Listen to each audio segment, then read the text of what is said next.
Aquí en México hay inquietud. Mire, el periódico, por el asunto de Venezuela, el periódico Reforma ha traído ya desde hace un par de días un asunto muy interesante en donde se ha puesto a analizar cuántas veces se ha mencionado en el discurso del presidente Donald Trump el nombre de México, vinculándolo con situaciones críticas de inseguridad y de crimen y cuanto hay. La palabra México ha aparecido en la acusación que se tiene en este momento contra Nicolás Maduro. El documento con el que se justifica el proceso contra Maduro, la palabra México es mencionada 25 veces. 14 veces es mencionado el cártel de Sinaloa. 13 veces se ha mencionado al cártel de los Zetas. Las alusiones, dice, es el papel que jugaba México en la agrupación criminal fincada en Maduro. Y explica Reforma. La embajada de Venezuela, Maduro habría facilitado que aviones privados bajo cobertura diplomática repatriaran ganancias del narco desde México. Rutas de tráfico. Se menciona que para enviar drogas hacia Estados Unidos se aprovechan puertos, aeropuertos y rutas terrestres mexicanas. Los cárteles mexicanos. Se menciona la vinculación del venezolano Cártel de los Soles con el cártel de Sinaloa y los Zetas para el control de rutas. Incautación. En 2006, autoridades mexicanas incautaron más de 5.5 toneladas de cocaína en el aeropuerto de la ciudad del Carmen, Campeche, provenientes justamente de Venezuela. Está salpicando, le digo, a México este tema. Para ello hemos invitado, y le agradezco mucho que haya aceptado, al periodista José Luis Montenegro. Repito, él es periodista, escritor especializado en seguridad y narcotráfico, autor de los libros Narco Juniors, Los Chapitos y el último, La Cuarta Transformación del Crimen Organizado, de lo cual tendremos oportunidad de comentar, sobre lo cual tendremos oportunidad de comentar pronto. Él es conductor del podcast Narcomundo en YouTube y en redes sociales aparece como Montenegro, @Montenegro J. Luis. A quien le agradecemos muchísimo, José Luis, que nos acepte la invitación. José Luis, ¿cómo te va? Muy buenas noches, feliz año. Feliz año, Pepe. Gracias por la invitación. Buenas noches a ti y al auditorio también. Gracias. ¿Es sólida la acusación contra Maduro y sus alianzas con el narco mexicano, como hace notar el diario Reforma?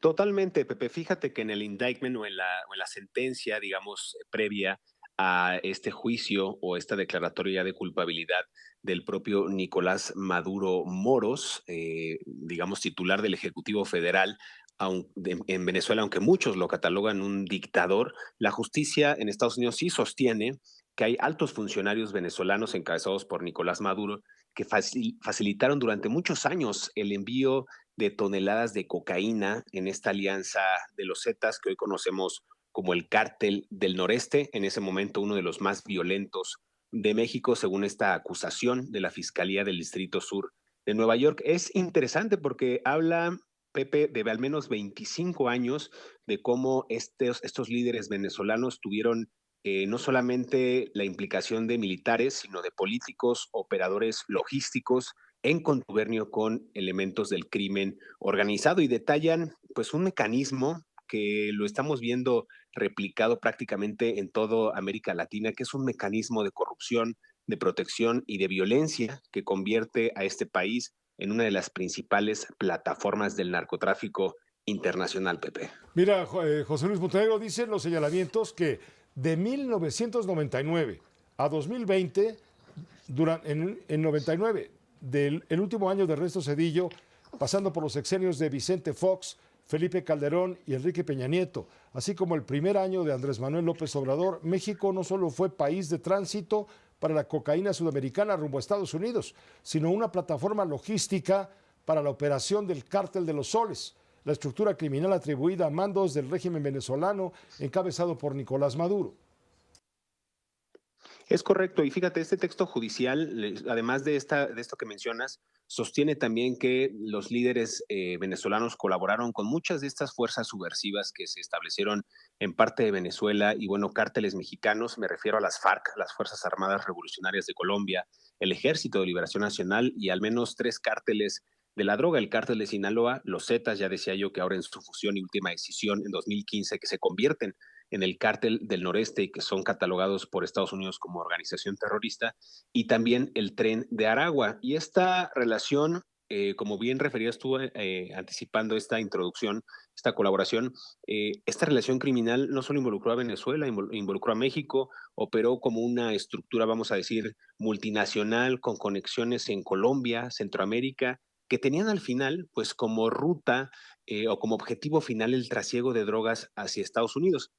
Hay que recordarle al auditorio, Pepe, que Venezuela es un país rico en petróleo, es rico en oro, y este eje o esta estructura que trataron de alguna manera imponer en la narrativa al gobierno de Estados Unidos, que el cártel de los soles era precisamente eso, una organización criminal, como un cártel que opera bajo ciertas reglas, ciertos mandos desde el alto poder presidencial, ahora lo rechazan y pues le bajan el grado y de un plano judicial catalogado como cártel de la droga lo rebajan a una figura de un sistema de clientelismo. Eso es lo que dice el gobierno de Estados Unidos. La pregunta aquí sería si el cártel de los soles en algún momento existió o solamente era una A ver, figura exacto, legal de Estados exacto. Unidos. ¿A qué se refiere con que significa un hecho de clientelismo? ¿Qué quiere decir con clientelismo? Fíjate, hay que también dar contexto porque el gobierno de Estados Unidos designa en algún momento al Cártel de los Soles como organización terrorista extranjera y el Departamento de Justicia de Estados Unidos dice, en el plano judicial vamos a rebajar esa figura de cártel o de organización terrorista como un sistema de clientelismo.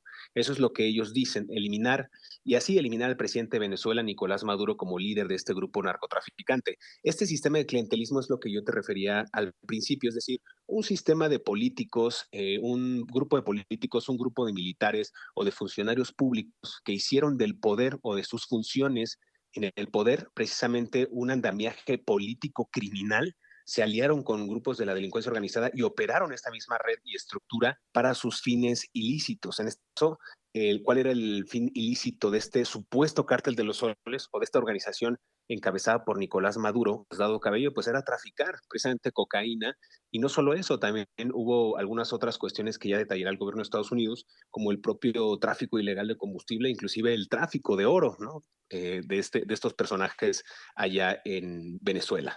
Bueno, finalmente, José Luis Montenegro, México sale mal parado en la acusación contra Nicolás Maduro, no me digas. Es que mira, para entender la figura del narcotráfico internacional, podríamos pasarnos horas, Pepe, tú y yo hemos conversado ampliamente acerca de los intereses del cártel de Sinaloa de justamente traer no solamente heroína o cocaína de Centro y Sudamérica, sino hacerse de un gran mercado de aliados en estos países para poder tener una mayor predominancia en ciudades como Chicago, en Los Ángeles, Nueva York, principales mercados del cártel de Sinaloa.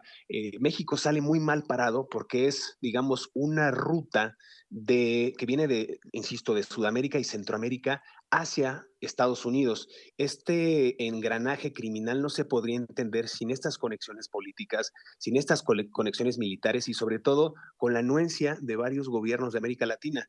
Donald Trump no es para alabarlo ni estamos aplaudiendo esta intervención militar a todas luces deleznable y vamos a decirlo así, condenable, pero sí estamos viendo que se abrió la puerta a una investigación mucho más grande de la participación al menos de los gobiernos de México y de Venezuela en el tráfico ilegal de drogas a través de una estructura político-criminal.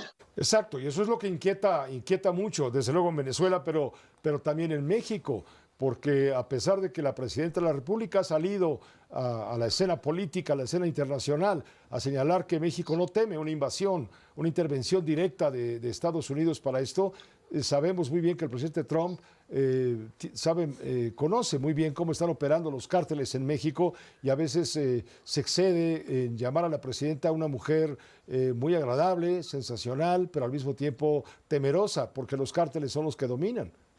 Es lo que ha dicho precisamente en estos últimos días Donald Trump.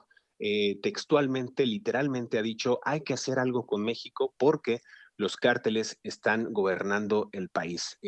Por ahí ha habido varios pronunciamientos, inclusive de senadores republicanos, que tachan a la propia mandataria Claudia Sheinbaum, diciendo que ella ha sido impuesta, que solamente funge en un papel asignado por alguien de más alto nivel, quizás refiriéndose al expresidente Andrés Manuel López Obrador, cuando también ahí están los hechos, Pepe. Vemos tráficos y envíos masivos de cocaína que partían desde puertos venezolanos hacia el Caribe, Centroamérica, llegaban a México, usaban lanchas rápidas, buques pesqueros, portacontenedores y de ahí salían rumbo hacia Estados Unidos y en paralelo también vuelos desde pistas clandestinas de aeropuertos comerciales como el AIFA, el Aeropuerto Internacional Felipe Ángeles, controlados precisamente con estos regímenes o estos personajes, ya sean militares o políticos o funcionarios, que transportaban droga, dinero en efectivo a México, a Honduras y a Guatemala.